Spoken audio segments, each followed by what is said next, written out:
It's August officially, so welcome to August.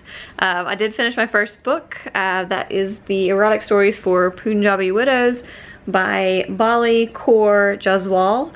And she is a Hollins alumna, so she went to my university. She graduated about 4 years before me. So we weren't actually, I don't think we were actually in school together. Yeah, we wouldn't have actually been at Hollins at the same time. But this was freaking fantastic. This is gonna be hands down one of my favorite books I read this year.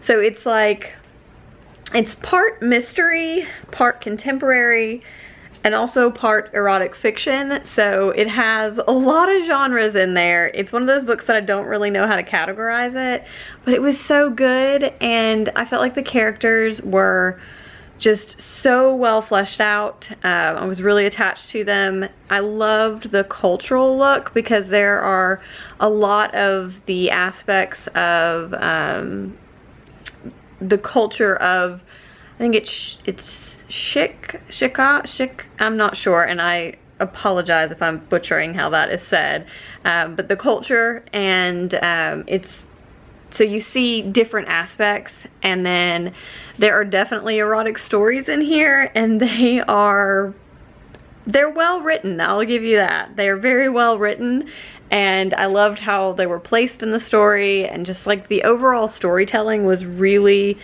just well done and well paced, and the mystery had me just like on the edge of my seat wanting to kind of figure out what was going on, and it was lovely. I really enjoyed this. I enjoyed all the relationships and the family aspects and just learning about a different culture.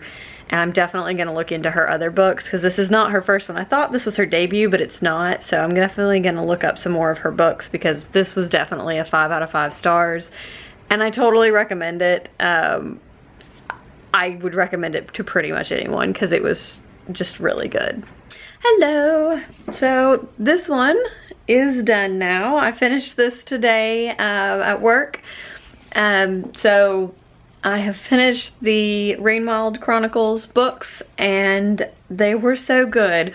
I feel like this quartet crams in answers to so many of my questions, but at the same time I have more questions now, so many more questions. And I did feel like the ending of this book was really abrupt, so we build for 4 books to, you know, kind of what's happening here. And I mean, a lot of the building was to things that happened in the earlier books and in the beginning of this one, but there's one main thing that I feel like we've been building to for a while, not just in this book, but in other books as well.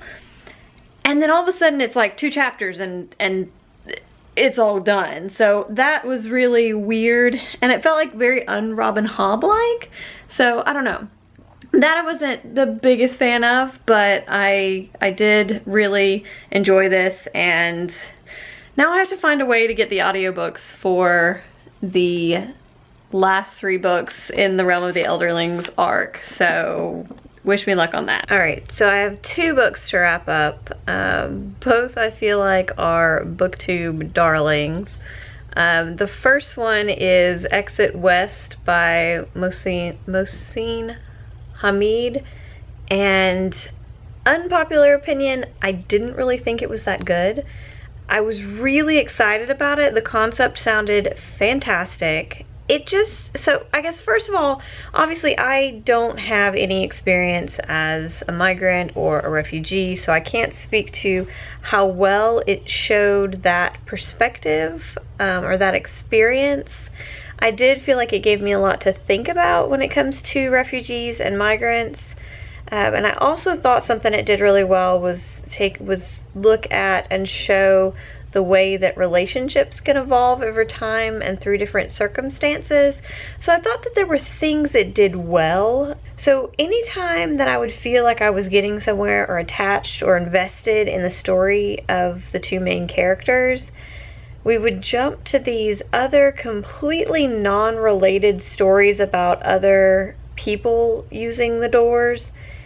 And it was like these stories that had nothing to do with the main storyline. And I get that the author was kind of trying to give you a picture of more than just these 2 people, but it didn't really work because it would pull you out of the story, and it felt like it was just keeping you at arm's length from the main characters.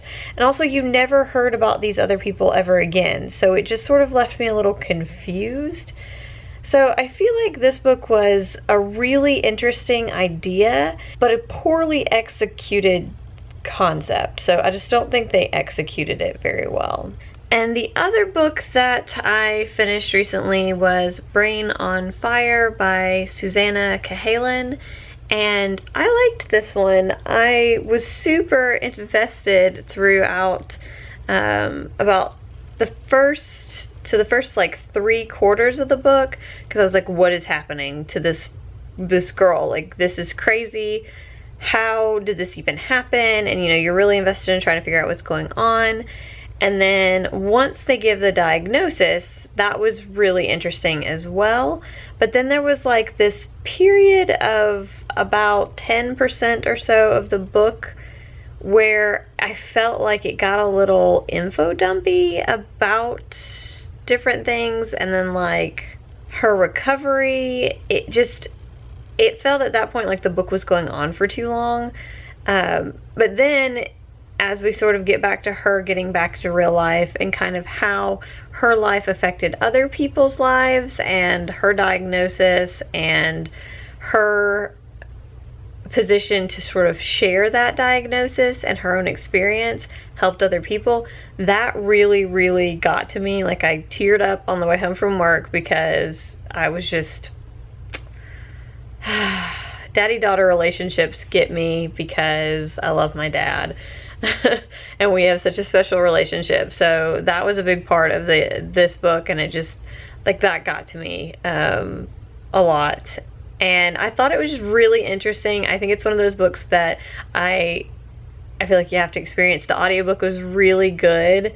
It stressed me out a little bit because you're hearing all these things that she's going through, and you're just feeling like so stressed out for her. But I thought it was a really well done kind of narrative, the way that she laid it out, and how it kind of comes full circle, because at the end of the book she kind of explains something that the way the book opens, which was really fascinating.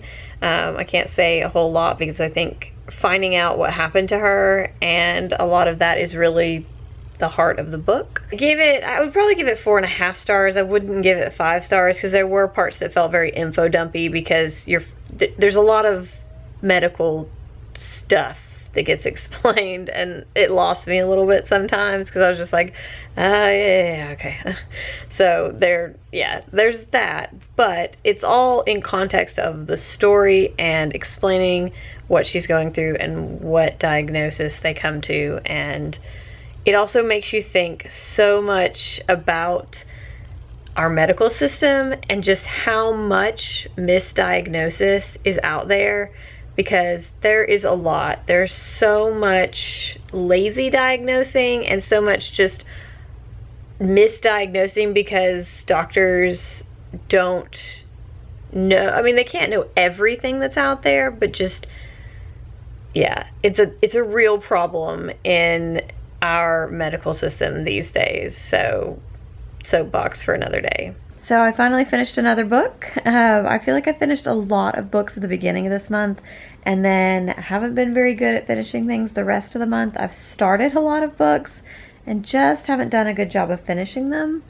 But I did finish this one. This is, so this book is basically a pirate story.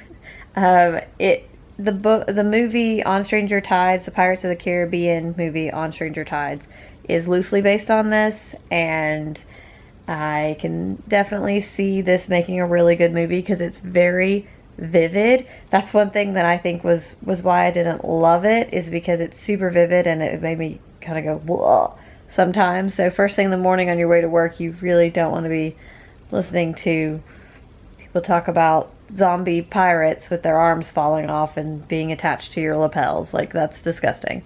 So it's very well written, very like graphic in terms of violence, but if you really are into pirate stories, I would recommend this. It's a really good pirate story. I'm just not super into pirate stories, so it wasn't my favorite thing, but I am glad I read it, and it does meet a couple of challenges that I was trying to do this year and this month, as far as it being a book that is turned into a movie. So I just finished this and I have such mixed feelings. Like, I don't really know what to think. I really enjoyed the writing style, so I thought that it was beautifully written. And I honestly keep thinking, I wish that I had picked this up directly after reading The Call of the Undertow, because it's very much in that same vein where it's like a quiet, remote story, and there's a lot of characters that are very like interesting and quirky. And I really think I would have just absolutely loved this. Now, I still think I would give this a 4 stars, or like a 3.75 or something like that. Like, I struggle with the rating. I'll probably end up giving it a 4 star because I did connect to the characters, but it wasn't something that I found to be just like that I couldn't put it down. So the first probably 150 pages I felt were very slow and a little tedious to get into, which surprised me because a lot of people told me how quick it read. Now, I will say the second half of it, I kind of flew through. I would read big chunks at a time because I would get really invested, because it was really like, what is happening, and I'm really interested in these people's stories. But I felt like it was a slow burn to get invested in the stories, and I think that's what I was having trouble with. I think it was just a case of not reading it at the right time, which is always unfortunate. I hate that, because it's like, had I read this at a different time, I would probably have given it 5 stars. So I'm glad that I ended up buying it, because I think that I would want to revisit this again, and I think that at the right time and the right mind frame that I would really be enthralled in this, more so than I was this time. So yeah, I can't put my finger exactly on what it was that I wasn't in love with about this book, but it is beautiful. I'll give it that. It's very beautiful.